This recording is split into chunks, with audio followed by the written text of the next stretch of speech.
How to create QQ account. QQ International Sign Up. Hello everyone, in this tutorial I'll show you how to create a QQ International account. QQ is a popular messaging app in China and it's widely used for both social and business purposes. So let's get started. First, download the QQ International app. It's available on the App Store for iOS users and Google Play Store for Android, so just search for QQ International and install it. Once the app is installed, open it. On the main screen, you'll see an option to sign up, so tap on it to begin creating your account. QQ requires a phone number for registration, so choose your country code and enter your phone number.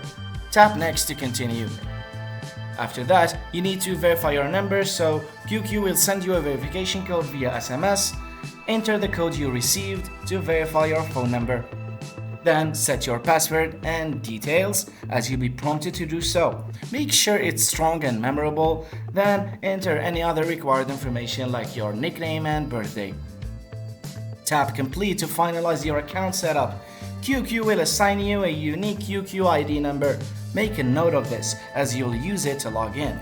Now you're all set. You can log in using your QQ ID and password, start chatting, adding friends, or exploring QQ's features. If you found this video helpful, please like and subscribe for more. Thanks for watching.